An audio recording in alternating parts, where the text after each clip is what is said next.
Okay, so picture this. You sit down at your desk. You've got that one important thing you absolutely have to get done. And then what happens? 5 minutes later, you're scrolling on your phone, watching random videos, doing literally anything else. Sound familiar? Yeah, if it does, you're in exactly the right place. I mean, it's the question we all ask ourselves, right? Why is it such an uphill battle to just sit down and do the work we know we need to do? It's so easy to feel like it's a personal failure, like there's something wrong with us. But here's the most important thing I want you to get right from the start. You're not lazy. And you are definitely not broken. Your brain is actually just doing the job it was designed to do, but it's doing it in a world it was never designed for. Okay, let's get into what that really means. So the first piece of this puzzle is all about understanding our ancient wiring. The simple truth is, your brain wasn't built for hours and hours of deep, quiet focus. Nope, it was built for one thing: survival. And this, right here, shows the clash perfectly. For literally thousands of years, our ancestors' survival depended on scanning everything around them. Is that a lion in the grass? Is that a berry bush? Their brains evolved to prioritize novelty, anything new, anything that changed. But our modern goal of deep work? Well, that requires the total opposite: patience and sticking with one single thing. So what happens? Every time your phone buzzes, every single time a notification pops up, your ancient brain just lights up and screams, "Hey, pay attention. This might be important." It's this deep survival instinct. So a distraction isn't just a small annoyance. It's your brain literally hijacking your attention because it thinks it's helping you stay alive. But, that ancient wiring is only half of the story. It works hand in hand with a really powerful chemical, and modern tech has gotten scarily good at exploiting it.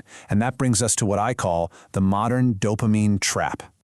Okay, so we hear the word dopamine all the time, usually called the pleasure chemical. But that's not quite right. It's really the wanting chemical. It's the thrill of the hunt, that feeling of anticipation, the desire for a reward that really drives us. So every time you pull to refresh your feed, or check for a new message, or swipe to the next short video, your brain gives you a tiny little hit of dopamine. It's a quick, easy chemical reward for seeking out something new.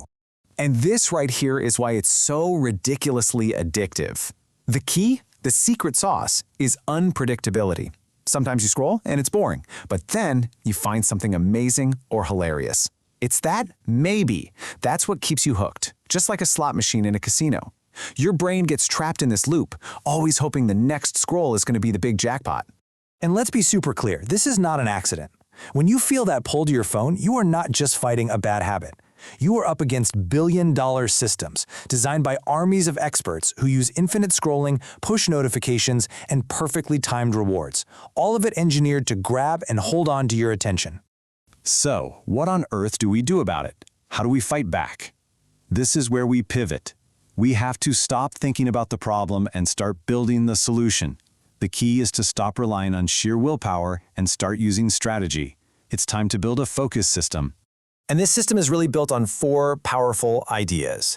We're going to make distraction difficult, we're going to make focus easy, we're going to retrain our brain's response to dopamine, and then, and this is key, we're going to reward the behavior we actually want.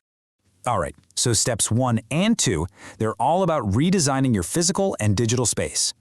Seriously, just put your phone in another room. The effort it takes to go get it is often enough to kill the impulse. Turn off all those notifications. You're removing the trigger. The goal is so simple. Make focus the path of least resistance and make distraction a huge pain. Now, steps 3 and 4, this is where we start changing our internal chemistry. By deliberately spending time with less stimulation, like going for a walk with no phone, no music, you actually reset your brain's baseline. I'll be honest, it's gonna feel boring at first, but pretty soon, normal work starts to feel way more engaging. And then after a good session of focus, you have to give yourself a real reward.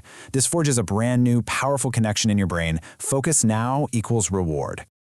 So all of this leads to a huge shift in your mindset. You can finally stop fighting this constant, exhausting battle against your own brain. Instead, you start training it. You start working with its natural tendencies, not against them. And if you remember one thing from all this, please let it be this. You don't need more discipline. You need better systems. Stop trying to be a more disciplined person and just focus on building a better environment. When your environment is designed for focus, focusing becomes almost automatic. You don't have to fight yourself anymore. So the next time you get distracted, please don't beat yourself up. Just pause, recognize the pattern. Ah, there's my ancient brain chasing novelty. And there's my modern brain chasing a dopamine hit. And now you actually have the tools to gently guide your attention right back to where you want it.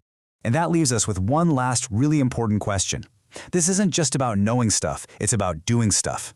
So look around you, right now. Think about your day. What's one small change you can make, today, to begin redesigning your environment for focus?